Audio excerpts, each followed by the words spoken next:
Hi ಎಲ್ಲರಿಗೂ.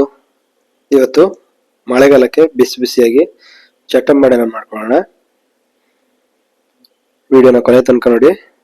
ಇಷ್ಟ ಆದರೆ ಲೈಕ್ ಮಾಡಿ, ಶೇರ್ ಮಾಡಿ, ಕಮೆಂಟ್ ಮಾಡಿ, ಹಾಗೆ ಸಬ್ಸ್ಕ್ರೈಬ್ ಮಾಡದೇ ಇರೋರು ಸಬ್ಸ್ಕ್ರೈಬ್ ಮಾಡಿ. ವಿಡಿಯೋನ ಶುರು ಮಾಡೋಣ. ಕಡಲೆಬೇಳೆ 1 ಕಪ್ಪು, ಉದ್ದಿನಬೇಳೆ 1 ಕಪ್ಪು, ಹಾಗೆ ಅಕ್ಕಿ 4 ಸ್ಪೂನು 1 ರಿಂದ 2 ಗಂಟೆ ನೆನೆಸ್ಕೊಳ್ಬೇಕು. ಆಮೇಲೆ ತೊಳ್ಕೊಂಡು ಇಟ್ಕೊಂಡು ಒಂದು ಮಿಕ್ಸಿ ಜಾರಿಗೆ ಒಂದು 4-5 ಒಣಮೆಣಸು, 1 ಸ್ಪೂನ್ ಕೊತ್ತಂಬರಿ, 1 ಸ್ಪೂನ್ ಜೀರಿಗೆ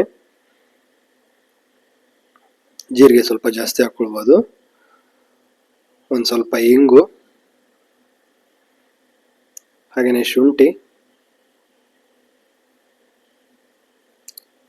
ಒಂದು 5 ರಿಂದ 6 ಕರಿಬೇವಿನ ಎಲೆ,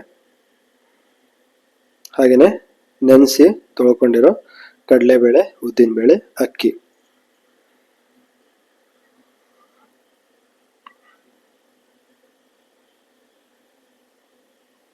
ಹಾಗೆಯೇ ರುಚಿಗೆ ತಕ್ಕಷ್ಟು ಉಪ್ಪನ್ನು ಹಾಕಿ ತರಿಯಾಗಿ ರುಬ್ಕೋಬೇಕು. ಇಷ್ಟಾದರೆ ಸಾಕು.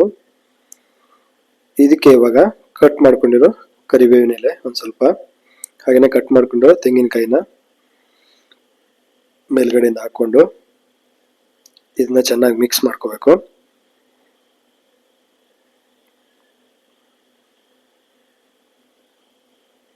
ಇದನ್ನ ಇವಾಗ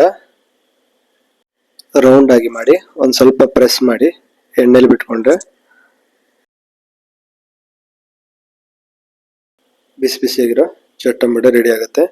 ಮಳೆಗಾಲದಲ್ಲಿ ಟೀ ಜೊತೆಗೆ ತುಂಬ ಚೆನ್ನಾಗುತ್ತೆ.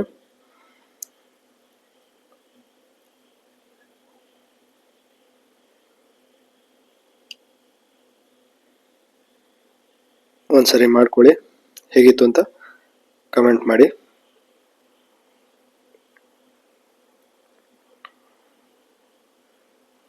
ಹಾಗೆಯೇ ಈ ವಿಡಿಯೋ ಇಷ್ಟ ಆದರೆ ಶೇರ್ ಮಾಡೋದನ್ನ ಮರಿಬೇಡಿ, ಹಾಗೆಯೇ ಸಬ್ಸ್ಕ್ರೈಬ್ನ ಮಾಡಿ. Thank you.